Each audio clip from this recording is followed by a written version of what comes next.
So hi everyone, welcome back to NeuroPsyQ. Now, unless you were living under a rock, you've probably heard of the amazing power of deep learning and convolutional neural networks at analyzing images, including their application for medical image analysis and autonomous vehicles. But they do come with some limitations. And the primary one is their inability to explain to humans what exactly they're using to make important decisions. Today on NeuroPsyQ, we're going to be talking to you about some of the work that we're doing to try to unravel what's going on within that black box and understand how computers learn, and if they learn similar patterns that humans use to make important decisions in medicine and other domains where pattern recognition leads to very important decisions. So stay tuned. Grab a box of popcorn and enjoy.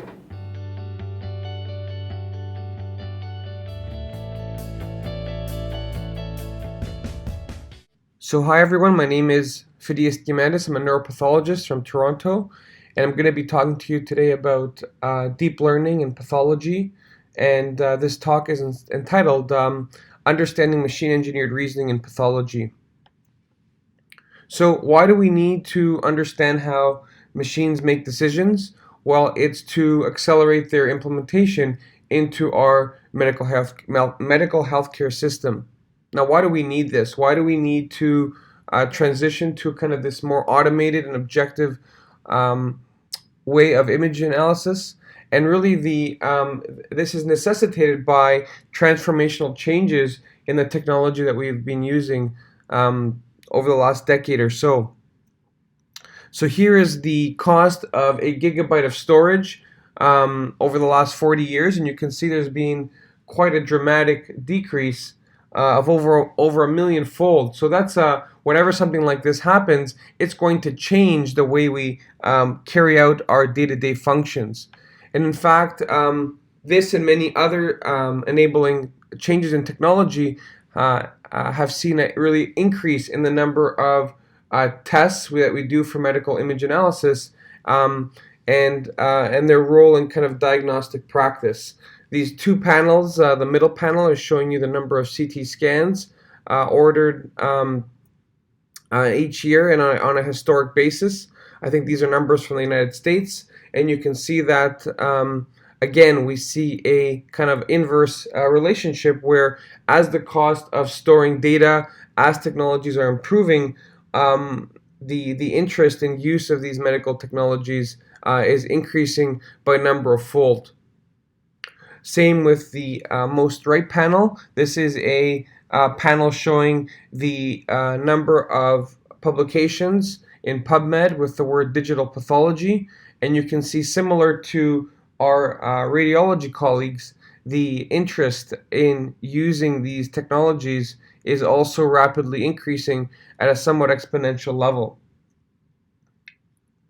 Now, of course, in order to accommodate more tests, we either need to consider hiring more subspecialized doctors, such as radiologists and pathologists, or leverage technology to make the existing pathologists much more efficient in the amount of scans and tests that they can analyze in a given day. And I think the latter is more realistic given the kind of exponential increase in these technologies, the kind of interest in these highly subspecialized areas of medicine, and just the kind of limitations of our financial system simply do not warrant hiring many times more of these digital experts. So is this even feasible? How are we going to convert medical knowledge into algorithms? And luckily, for us, medicine is very good at trying to convert these very challenging medical decisions into somewhat simplified decision tree-based approaches that allow doctors all over the world to make relatively consistent decisions about diagnoses.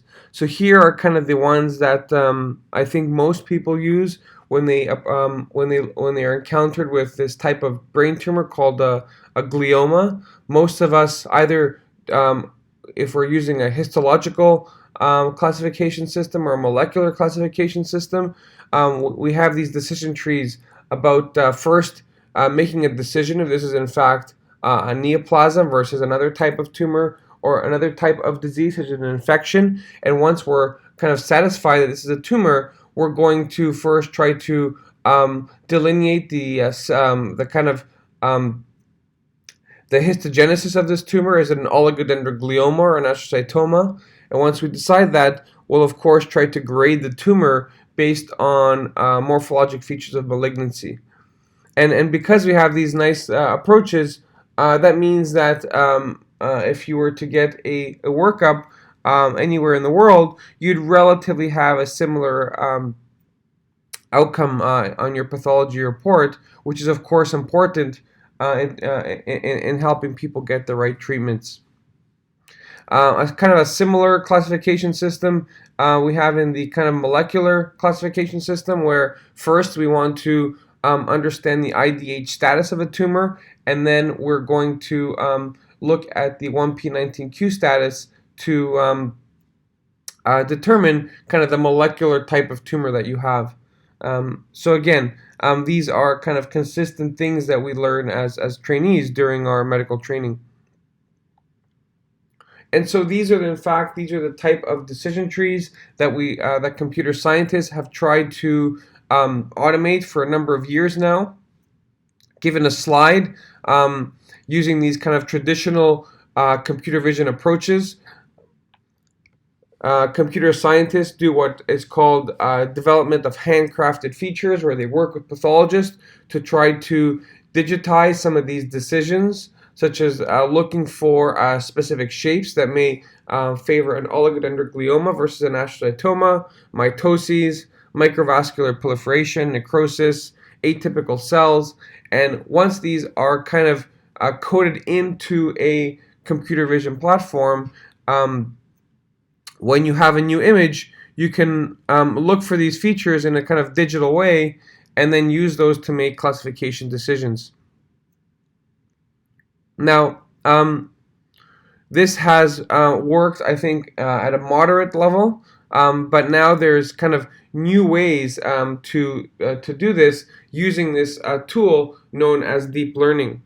And the advantage of deep learning is that instead of having to painstakingly create these different features, which could be plentiful, you can now ask the computer to generate them using this data-driven process. So what this means is that if you have a large number of images for training, you can use those to you can label these and provide them to the computer. And what the computer will do is it will painstakingly go through each image and try to find what patterns of pixels in that image are unique to the specific class that it's labeled with. So if these images are labeled, it will go through all the IDH wild-type glioblastomas and look for patterns of pixels that are unique when compared to the IDH mutant glioblastoma subclass, as an example. And how these work is that as images are passed through each one of these layers, these initial layers will look for simple features like lines and circles. These will be again passed on to the more deeper layers, where these kind of elementary shapes are kind of aggregated to form more complex shapes, such as nuclear shapes. And then as the image continues to get passed through these different filters, you'll end up getting these machine engineered features that are highly complex and highly specific to a specific class. So once you're done training, you can then use these kind of trained convolutional neural networks to then present to them new testing images. And again, it will break that image down into these first into these pixels, use those pixels to draw specific shapes, and then aggregate those shapes to draw specific objects in these images that are of diagnostic value, and then these will be used to generate diagnoses. So the question became, is in fact this theory of deep learning actually effective? Can it compete with these more traditional approaches that, albeit are somewhat manual, are based on expert knowledge provided by a pathologist in generating these handcrafted features? So in order to do this, over the last kind of 5 or 6 years, starting in 2010, there was an ImageNet competition developed where computer scientists can actually um, develop their best computer vision platform, and then go to this competition, ImageNet, to compete against each other to try to see which aspects of their algorithms were highly effective at differentiating between different classes of images that we accumulate in everyday life. So can it differentiate a butterfly from a cat, right? And you can see that although this is quite simple for a human, generating these handcrafted features to differentiate these animals is quite difficult, because although the cat has these kind of pointy triangular ears, this is very similar to the kind of triangular shaped wings of a monarch butterfly. And also these kind of eyes that the cat has, these distinctive eyes, can resemble some of the patterns seen on other images. Now, of course, a cat has whiskers, but in this particular case, they're hidden by this cardboard box. This, although may seem as a quite easy task, is in fact actually quite challenging to hard-code it into a computer algorithm. And you can see, because of that, when the competition first started, computers were actually not very good at classifying these different types of images. They were making about 27% errors in their first year or so of introduction, compared to a human that usually makes about a 3% error rate in this type of competition. In 2012, a computer scientist by the name of Geoffrey Hinton entered the competition, but instead of using these kind of more traditional machine learning approaches to computer vision, he used these deep neural networks, or these convolutional neural networks that we saw, and saw a quantum improvement in the classification capabilities in this competition. Since then, really, every entry that has won this competition in future years used these deep convolutional neural networks, really showing that, at least for image analysis, deep learning is in fact the approach to use for these kind of superior results. And you can see in 2016, these tools have now become as good, if not better, than humans in these very kind of controlled environments at making diagnostic kind of classification decisions about images.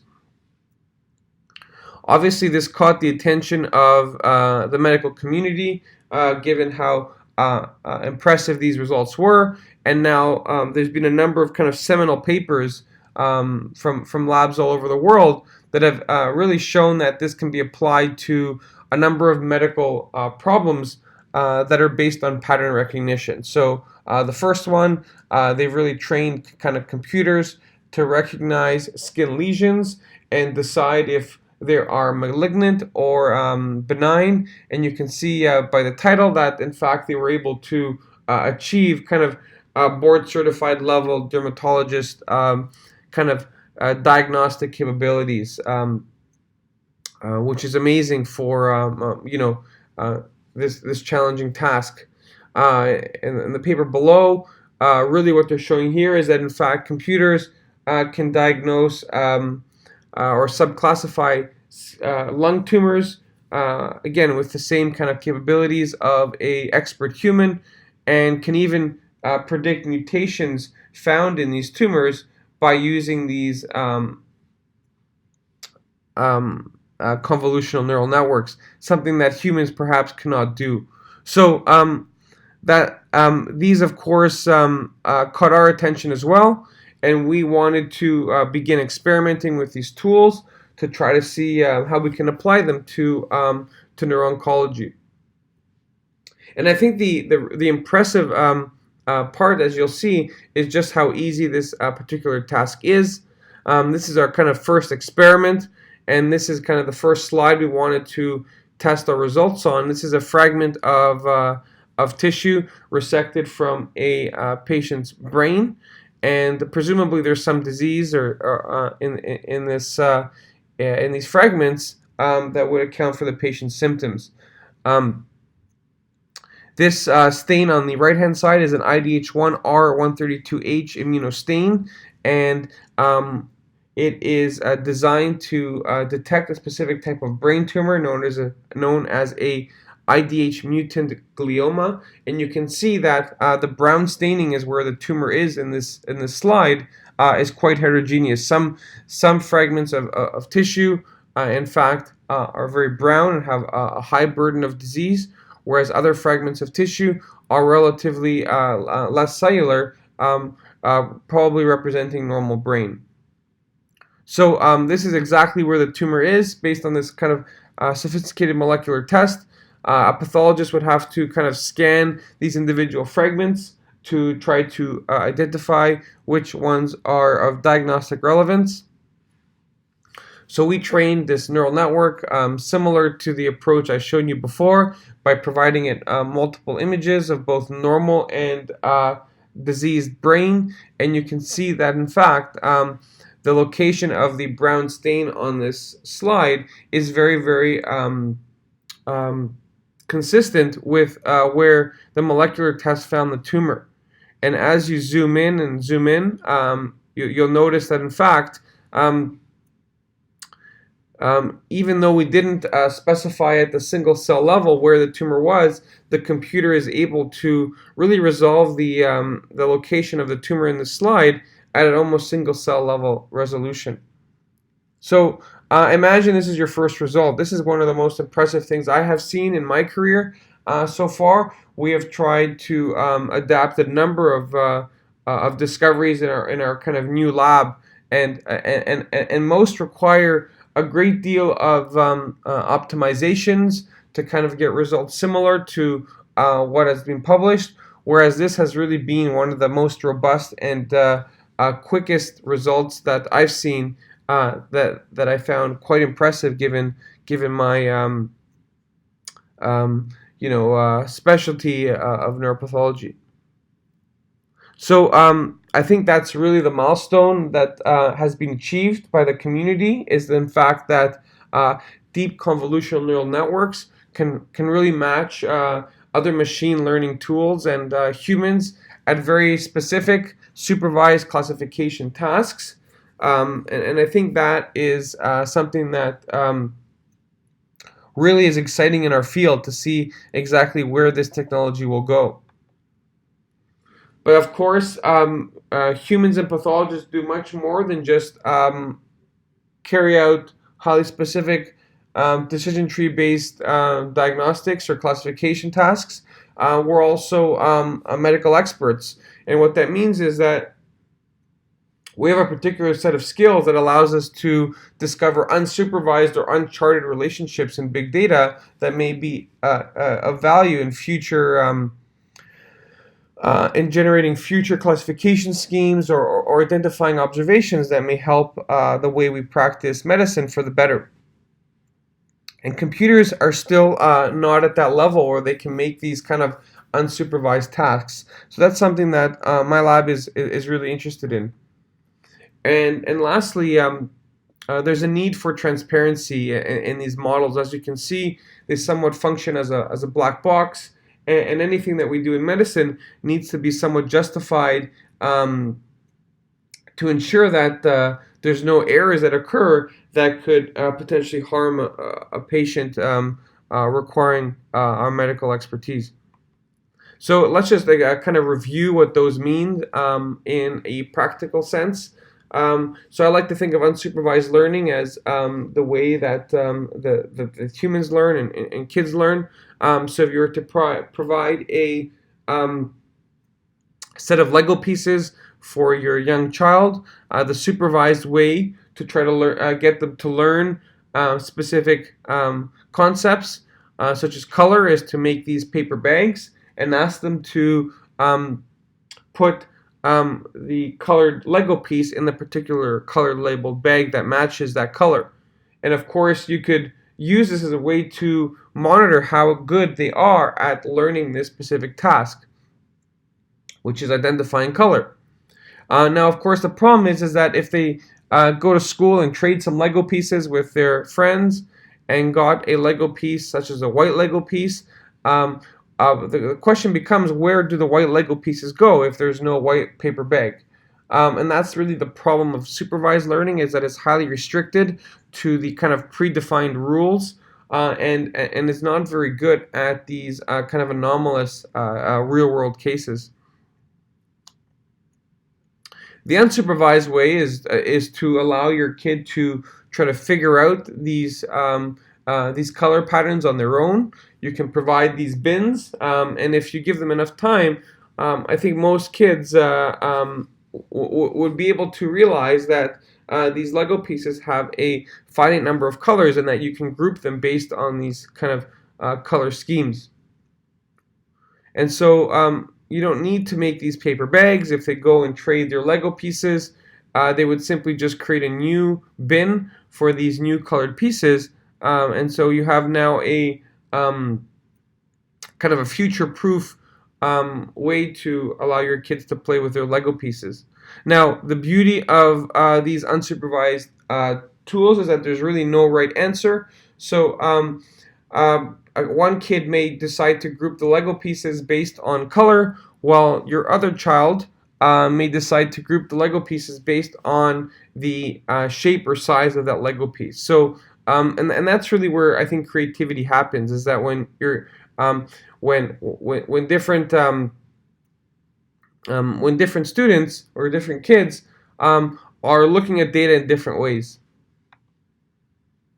Just to kind of highlight how important this is, young LeCun, who's one of the pioneers of deep learning, kind of summarizes unsupervised learning in the following way. Most of human and animal learning is in fact unsupervised, and if intelligence were a cake, unsupervised learning would be the cake.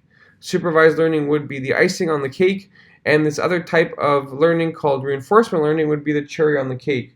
So as you can see, what he's trying to emphasize here is in fact just how important unsupervised learning is to human thinking. And if we were going to try to automate certain tasks, then we would really need to move towards this ability to mimic the unsupervised capabilities of the human animal brain. Milestone 3, again, this is the major problem that we face in pathology.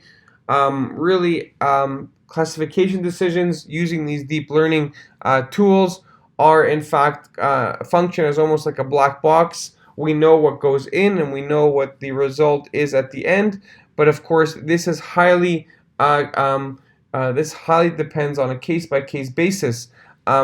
It could be that a computer is learning to call this a schwannoma correctly because schwannoma at a specific medical center may be a more bloody specimen than a glioma, or there's systematic differences in the surgeon doing the surgeries for this particular tumor than another type of tumor, and so we don't know if in fact it's learning the histology of a schwannoma or some other artifactual feature that may be present on these slides.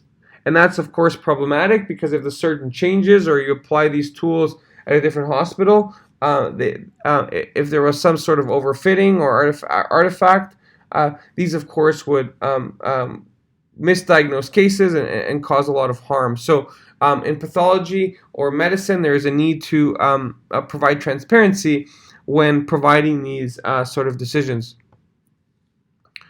A lot of people think that humans are also non-transparent. How do we know that a human looking at these different tumor types isn't focusing on artifactual features or isn't making these kind of subjective decisions. For example, here are two different types of brain tumors. One is a glioblastoma, one is an oligodendroglioma. These, of course, have very different prognoses or outlooks. People with a glioblastoma tend to have a very guarded outlook with 1 or 2 years of expected survival, even with the state-of-the-art therapies, whereas patients with an oligodendroglioma tend to do much better and have about 10 to 15 years of expected survival with the current standard of therapies. So these are, of course, very different outcomes. We don't want to make a mistake, and so humans are taught to look for specific features, such as when I look at a glioblastoma, I always look for kind of potato-shaped tumors, and when I look for oligodendroglioma, I look for this kind of fried egg pattern. And as silly as that sounds, that of course provides some sort of internal reference of what I'm looking for, and that's really helped improve the consistency, I think, of how humans talk to one another. I document these types of patterns when I write my reports. So when someone is reading my report halfway across the world, even without looking at the slide, there's a sense of transparency of how I came to this decision. And I think that's why the human brain and humans are much more transparent when we make medical decisions. We're good at documenting them, and I think that's what really is needed in this field as well. Here are just some kind of the errors that computers can make and why, again, transparency is so important. Here is a panda. This panda, this was classified by a neural network as a panda with 57% confidence, which is actually a pretty good score considering that the computer had to make this decision against another 1,000 different classes. But when you add even a little bit of noise to this image, you can see that this image, this panda that seems somewhat largely unchanged from the human is now went from 57% correct score to a 99.3% confident, which is, it's much more confident, but it actually thinks it's a gibbon. Obviously, this is not a gibbon, this is a panda, and the question becomes, why did it make this wrong decision? Is it something about the tree that's highly unique to the specific training images? Is it the background that changed slightly that was it's not clear. Is it the face? And that's the problem with these kind of current machine learning tools, is that if we don't understand how these decisions are made, then we risk errors being made when we're least suspecting them. And this is, of course, how this is portrayed in the social media, where even seemingly very different types of images can be erroneously classified based on simple patterns that can mimic one another, such as this blueberry muffin and these chihuahua eyes and nose, and the kind of texture of Popeye's chicken and these cute little poodle dogs. And what people have found out is that, in fact, deep learning really focuses on what are called kind of mid-level features rather than looking at the global image just the way a human would, right? So there are differences, and these are why perhaps errors occur. So let's see if we can address some of these problems, and to address them we really need to move away from exclusively supervised classification tasks towards more unsupervised classification tasks or approaches. Here are two kind of common tools for supervised analysis. And really, you can think of these tools as answering specific questions based on the kind of data that you have. If you have continuous data and you want to do a supervised machine learning approach. That would be, for example, trying to predict the price of a house based on the size of the house. And these are two, of course, reasonably correlative metrics. So if you tell me how big your house is, I can roughly tell you what the price of the house is. Obviously, that's just one of the variables, and you can incorporate location and make this more complex. But I hope you get the idea, is that this is what a regression analysis looks like. And the key thing here is that it's trying to model one thing, which is price, based on a number of different factors. The other type, this is of course continuous. The other type of classification decisions would be discrete. So that would be, for example, your email client trying to decide if a specific email is spam or not spam, and it's going to take a number of different considerations into account. Is it from a trusted email domain, such as Microsoft Outlook? Is there certain words that are found commonly in spam emails? Discounts, free. So these are the types of words that this classifier will use to make either class A or class B, right? In unsupervised learning, these tools are somewhat different in the sense that largely there's no specific output classes, like if it's class A or B, or if it's the price of a house. Instead, it groups data based on their overall structure using these kind of dimensionality reduction plots for continuous values, and these kind of clustering approaches for more discrete conditions. And you can see that based on the overall structure, it's up to the human to try to find the meaning of these particular groups. Here we see, as we'll see, this is a TSNE of 13 different clusters, and really the beauty of these clusters is that it tells you that cluster 1 and 2 are perceived by the computer to be more similar to one another than the distant cluster 3 on this two-dimensional plot.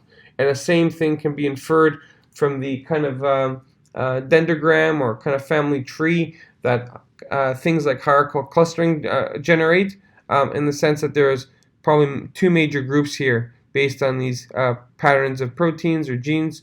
There's cluster 1, and then there's cluster 2, right? So it's up to the human now to figure out if these make sense, but these are the kind of unsupervised approaches to approaching large-scale data.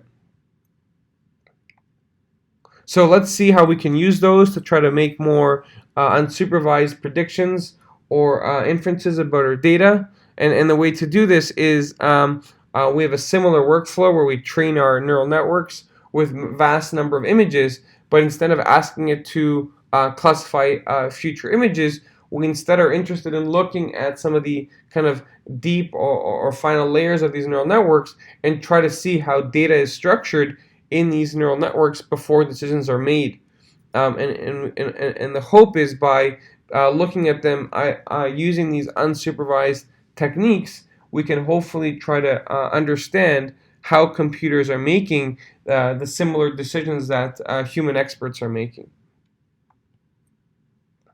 And of course, one hypothesis is that they're making them either very similarly to humans. So if that's the case, are they grouping them based on things that humans use to classify tumors, such as kind of an epithelial morphology, blood, necrosis, whorls, spindled, or kind of the fried egg morphologies that are also known as halos? Or are they using completely different things that are not similar to how humans classify images? So that's really the kind of the hypothesis that we're trying to answer.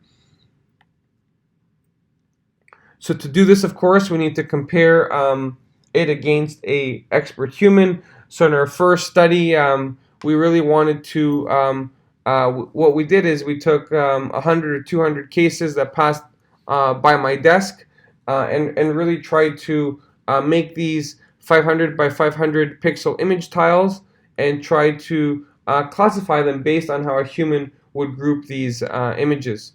And so what we found was that kind of the bread and butter that kind of crosses my desk can be kind of compartmentalized into a relatively small number of cases, perhaps 13 different classes, or you have normal brain tissue, you have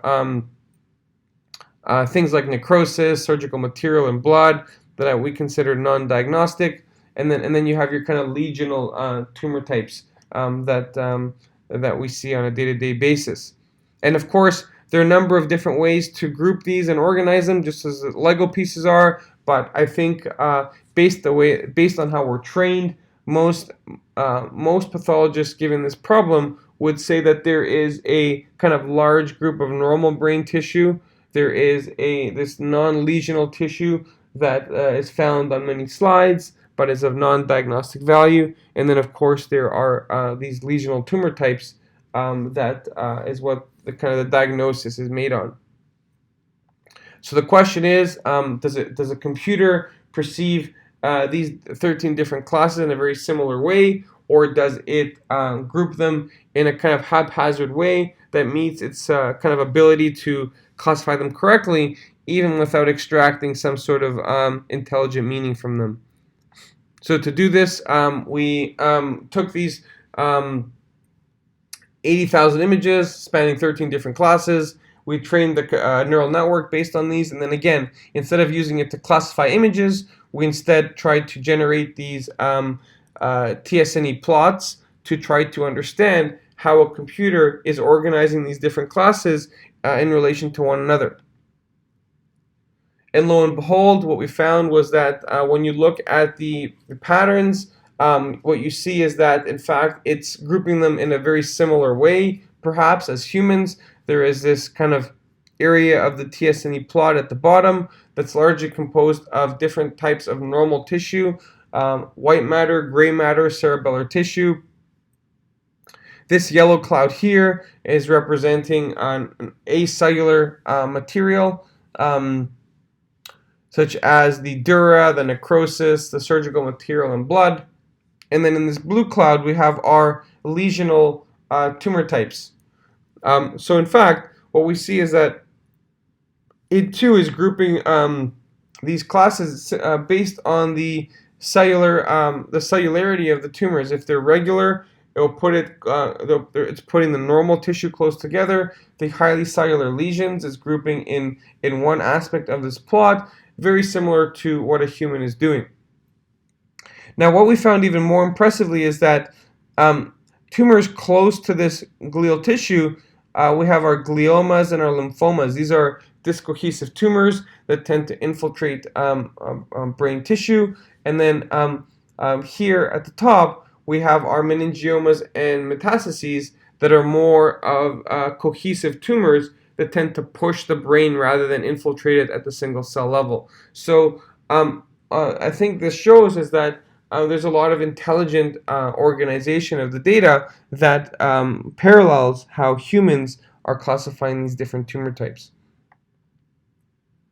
So what can we do with these TSNE plots that's of value to addressing some of the concerns that we raised is that we can use these for anomaly detection. So for example, here we take a slide of an anaplastic astrocytoma. This is a glioma that the computer has never seen before. We can randomly sample the slide and then take these and overlay it onto this existing TSNE plot. And what you see is that these red diamonds represent this image, and they completely overlay with this blue cloud that represents gliomas. So this is in fact an indication that this glioma is very similar to one of the training cases that we presented to the computer, giving us a high level of confidence that this is how the decision was made. Now, when you present to it a tumor type that is more rare, that wasn't included in our initial training set, you can see here that when you sample this tumor, this hemangioblastoma, and you overlay it on this TSNE plot, it actually forms its own cloud that doesn't really overlay with anything, really telling us that this is an anomaly for the computer. And if you were to use the kind of standard confidence classification probability scores, it would in fact try to force it into a specific cloud but instead, by having these kind of unsupervised tools, we can now interpret this as a separate tumor entity and avoid classification errors.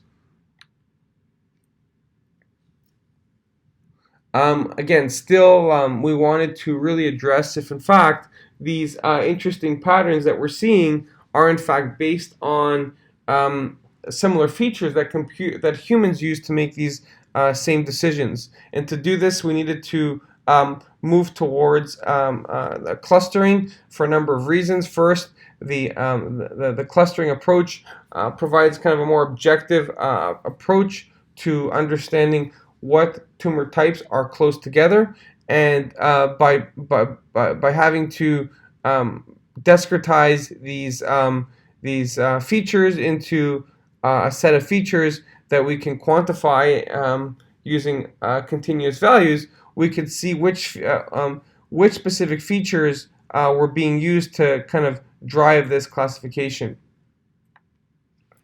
So to do this, we needed to have a much larger number of values or classes to understand these relationships. So instead of 13 classes, we expanded our study to try to include a wide variety of the tumors that are in the World Health Organization classification of brain tumor guide. So here is kind of the first two kind of table of contexts that show you that in fact there's over 100 different types of tumors, and each chapter is really devoted to talking about a set of tumors that are similar. So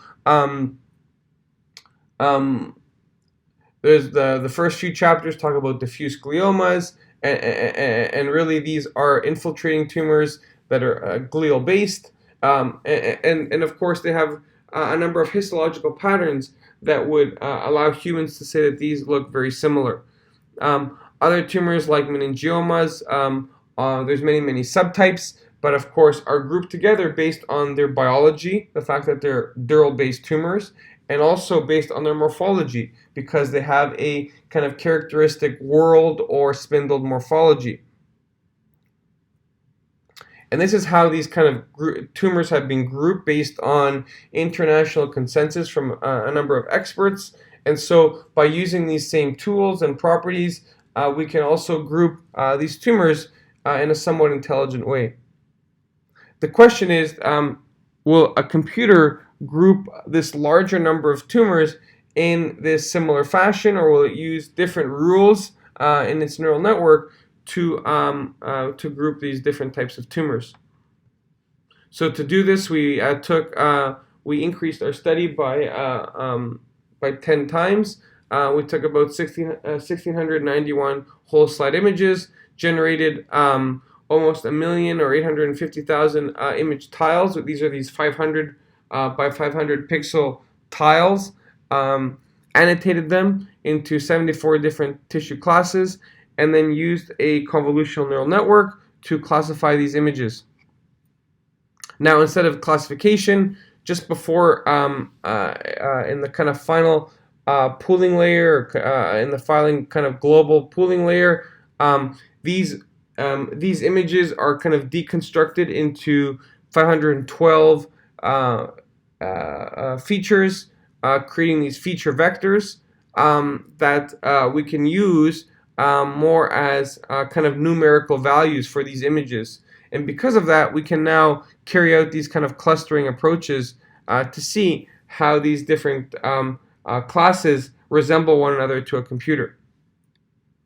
The beauty of deconstructing them into these feature vectors is that now you can use individual features to look what part of the image is most highly activated by those features, allowing you to start to understand what a computer is learning on when it's making these classification decisions. So in fact, we did this over a number of different classes, between 70 and 80 different tumor types. This is a 78 class model, and what this confusion matrix shows you is that in fact, once you've trained it, it actually does quite well at handling these different types of tumors. Now, there's of course some errors that is expected but as you'll see, the errors are in fact quite intelligent. So, for example, here where you see a lot of the errors, these are errors being made based on their specific. These are different meningiomas being erroneously classified as one another. And although that's, of course, an error, that can be seen as a kind of intelligent understanding that meningiomas look very, very similar. So when you cluster these using these kind of feature vectors, you can now use these family trees to see the similarity index between these different classes as interpreted by the computer. And what we found was that, in fact, it grouped them in a number of very intelligent ways. So meningiomas were grouped together in this kind of cloud here. Glial tumors were grouped together here, and so on and so forth. And so, in fact, just the way humans group glial tumors together based on their similar biology and morphology, these neural networks are in fact grouping them in a very, very similar way, just based on their histologic patterns, which we thought was quite incredible. Now you can kind of hyperanalyze to see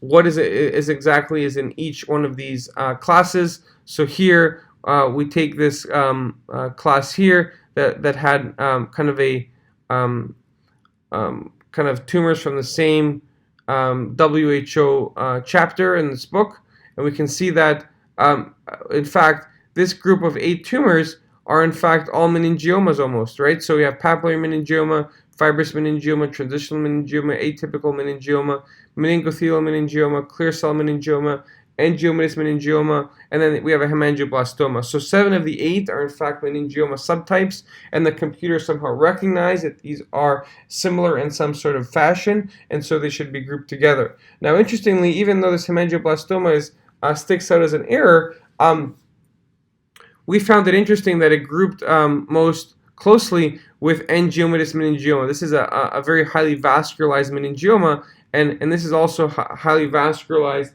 tumor of blood vessels. So even though this could be considered wrong from a kind of histogenesis point of view, I think from a morphologic point of view, it's interesting that the computer caught these similarities between these highly vascularized tumors.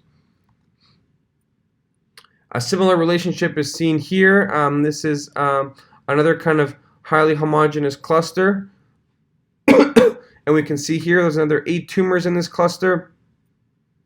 Glioblastoma, anaplastic astrocytoma, lymphoma, glioblastoma, diffuse astro, anaplastic astro, diffuse astro, wild type, diffuse oligo mutant. So what we see here is that in fact 7 of the 8 tumors are glial tumors, and there seems to be 2 major bifurcations here in this kind of dendrogram. These all appear as low-grade tumors to me, whereas here we're moving into more high-grade tumors. And in fact, the only error, again, is this kind of close grouping between lymphoma and IDH wild-type glioblastoma. And so the question becomes, is this a bad error or a good error? Well, morphologically speaking, many of you that look at these tumors under a microscope, again, know that these highly malignant glioblastomas often have a high nuclear to cytoplasmic ratio that may resemble lymphoma. So these, again, just based on the fact that we're using histology only, I think are relatively reasonable errors that would enter a pathologist's minds in their differential diagnosis. Now, there are, of course, some other interesting groups that were more difficult to discern, such as this one here. We have 4 tumors in this group. DNET, which is a very benign neuronal-based tumor in early childhood. We have a liposarcoma. We have a chondrosarcoma and a chordoma. So what do these tumors have anything to do with one another? Well, if you ask, I think most pathologists, they'd say that the high myxoid content of these tumors is perhaps a unifying theme that potentially would cause something to group them together. Of course, that's just a hunch. We would have to prove that, and I'll show you some data of that shortly. But of course, that's interesting to note. Here's just some other groups that were kind of generated by the computer. It grouped these. There's a group of 4 here of kind of metastatic tumors: breast, lung, colon. It actually grouped that with normal salivary glands. So that's some suggestion that it's using these kind of glandular patterns to make these decisions. This group here, composed largely of kind of spindled tumors, anaplastic meningioma, liposarcoma, sarcoma high grade, and then here this cluster seems to be kind of your small blue cell tumors with malignant peripheral nerve sheath tumor, medulloblastoma, small cell carcinoma, crush artifact. So again, this is all one experiment. It grouped, it found all these intelligent ways to group the data in a relatively unsupervised way with very minimal direction. So now becomes the task of trying to understand if there's objective ways that we can look to see of how these decisions were made. And to do that, we take advantage of these 512 deep learning features to see if they correlate with a specific part of a slide that a pathologist would use to make these decisions. So we focus first on things that were highly homogeneous between the different classes. And then, of course, we'll look at some of the more heterogeneous elements shortly. But we thought that the homogeneous aspects would probably represent things like blood, fibrous tissue, vessels that we see in any tumor, regardless of where it's from. So to prove that hypothesis, what we did is we took some of these features that were found in these different classes and then asked the computer to fetch specific images within different classes at the extreme values of this specific feature. So for feature 215, which is one of the features in here, we asked the computer to fetch high levels of 215 and low levels of 215, and we got these images. As you can see here, this is all squamous cell carcinoma, whereas when you go to high feature 215, you get this pink material with kind of these nests of squamous cell carcinoma in between them. So this is probably dura that's being infiltrated by squamous cell carcinoma. But because it's on the high end of 215, 215 may represent this kind of fibrous material. When you use these feature activation maps, you see that the computer is only activated feature 215 when it sees this pink fibrous material. So this would be kind of suggestive that 215 is what we call a fibrous correlate. It correlates with fibrosis to a human. For colorectal carcinoma, we see the same thing. When we go to low, we get mostly tumors, and then when we go to a high feature 215, we get again relatively fibrous material with these glands interdispersed between them. Other features in here included feature 369. Again, when we play this game where we kind of dial up or dial down the value in a specific class, such as malignant melanoma, we see that in fact images that had a high feature 369 were largely composed of blood and very small amounts of tumor, whereas features low for this one were largely composed of tumor.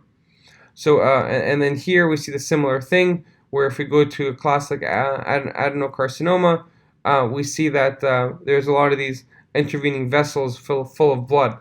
And when we draw these kind of feature activation maps, what we find is that even in this kind of adenocarcinoma, we see that the areas of the slide that are being activated are in fact the kind of red areas rich in blood. So now we have a blood correlate, and we're beginning to reconstruct the vocabulary of a computer based on things that we understand ourselves. So now we want to look at some of the more heterogeneous things that may be interesting. of how the computer used to classify these different tumor types. So we find the heterogeneous features that were specific to a specific class, like our meningioma class. We see that these features are high and relatively low everywhere else. When we dial up these features, such as 230 and 346, we see that high levels of feature 230 correlate with a world morphology, regardless of the specific type of meningioma that you select. Whereas when you go to low feature 230, you instead find more kind of fibrous or spindled morphology in these different tumor classes, suggesting that feature 230 has a kind of world correlate. Feature 346 was a different feature, and when we dial it up and down, we see that in fact we see an opposite relationship where high levels of 346 correlate with spindled morphology, and low levels correlate with a more world morphology, again showing that we're able to decipher these important relationships that humans use to classify these tumors. Here is our interesting class of 4 tumors that we thought was probably being conducted due to kind of myxoid material. So to prove that, we found the feature that was high in these tumors. Here it is, 382 was one of those features, and then we wanted to see if that feature correlated with myxoid material in other tumor types. So what we did is we took these tumor types outside of this specific class and asked if we were to find images that were high in feature 382, would there be myxoid on that slide? And lo and behold, we play this game again where we dial up and dial down feature 382, and we see that the images that are recalled in different tumor types have a lot of this myxoid material, whereas when they're low, you get the tumor without this prominent myxoid material. And the same place that we see myxoid by eyes is the exact same place that's activating feature 382, again really highlighting that this is what the computer is using to make these kind of grouping decisions.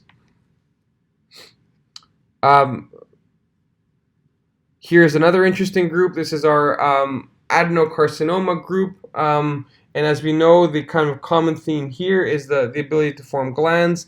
So we took some of the features that were high in this class and relatively low in all the other type of tumor, in all the other tumor classes, and wanted to see where these correlate in a specific slide. So some features, features like 156 and 66, correlated nicely with the epithelial structure of this particular image. And again, you can see that that's in fact patterned by more than one feature. So this is a kind of very important thing that the computer is using to classify these tumors.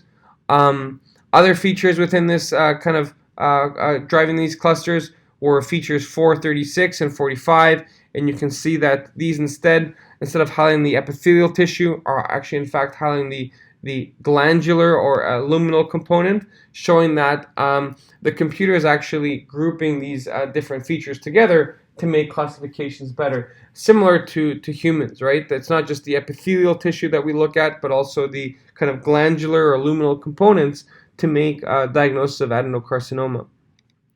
And just to show you, to compare, here's feature 215, our fibrosis feature, and instead of it labeling these epithelial structures, it's labeling more the fibrovascular core found in the center of these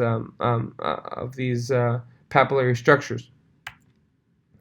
Now, of course, we've done this in an independent cohort, and that's what just showing here, that these are not just hand-selected images. If you take large images, the computer is consistently detecting the epithelial components in a very highly consistent way. So here are 2 epithelial correlates. Here's a luminal correlate, where you almost see kind of a yin and yang relationship, right? very, very specific to the luminal aspects of these glands, and then the fibrosis is labeling the intervening fibrosis tissue. The nice thing is you can kind of take these highly complicated structures and quantify them now as discrete values, and really convert kind of the artistic aspects of pathology into very discrete values. Now, another thing that we noticed that was nice is that these tumors, that these patterns also generalize to tumor types that computers never seen before. So here's a pancreatic adenocarcinoma, and what we see is that in fact, even though we've never trained it on this specific tumor type, the vocabulary that it's using and learned from the other tissues is in fact preserved here, right? So the epithelial correlates, the luminal correlates, and the fibrous correlates also appear to extend to this novel tumor type. We've done this also on TCGA with different scanners and different tissue classes outside the brain, and in fact we get very consistent results. Again, we were able to label these specific features are detecting the epithelial components of this lung adenocarcinoma, the luminal components, and the fibrous components, and again you can discretize these and really make these different features kind of diagnostic for a specific class. And by using these features, you can group these different tumor types quite nicely with very little effort on tumors that are outside the brain. So this is, I think, very encouraging that we are able to group tumor types outside the brain using features that we relatively understand. Using these kind of new tools that we've developed. So just to close, it's just a final example. We talked about the kind of fried egg morphology of oligodendrogliomas and the kind of more potato-shaped pleomorphic morphology of astrocytomas. So we wanted to see if a computer is also using those very similar features to classify gliomas, or if it's using, again, separate features that are incoherent to us. So we took the different grades of astrocytomas, IDH mutant versus wild type, 1p19q code deleted, non-code deleted for our oligos that have this code deletion status, and then the WHO grades. And what we found was that it graded tumors based on IDH status, if they were astrocytic or oligodendroglioma-like based on their 1p19q code deletion status, and then of course grading also was important. So you see here you have you have this group versus this group. These are your code deleted versus non-code deleted, and then your grades. You can see that I grouped the low grades separate from the high-grade astrocytic tumors here. So again, recreating these decision tree-based approaches that we saw are so important for human diagnostic workups.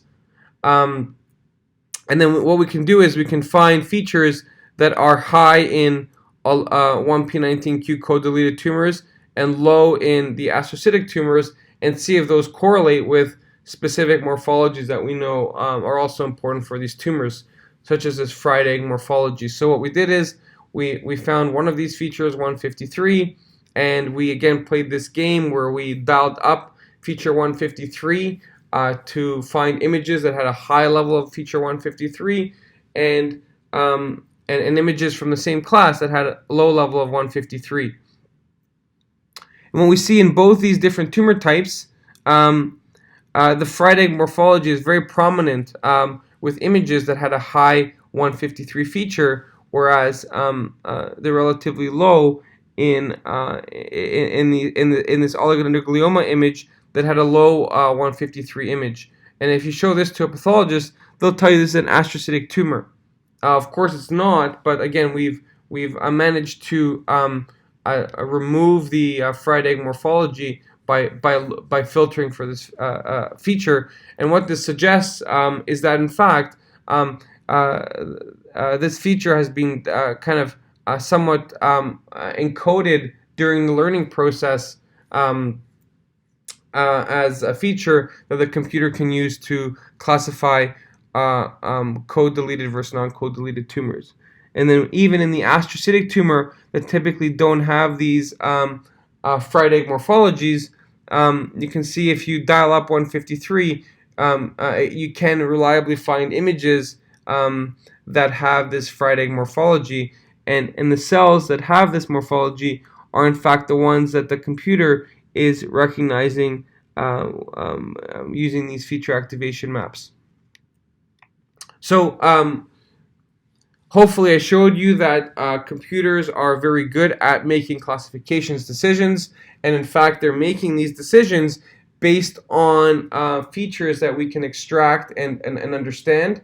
And when you compare them, they are in fact learning and developing or engineering features very, very similar to humans, such as epithelium, such as blood, whorls, spindle morphology, and even halos of oligodendrogliomas. And I think that is very, very promising, because it really shows that by better understanding and by having more transparent classifiers, we will hopefully be able to start utilizing these tools with much more confidence in everyday life.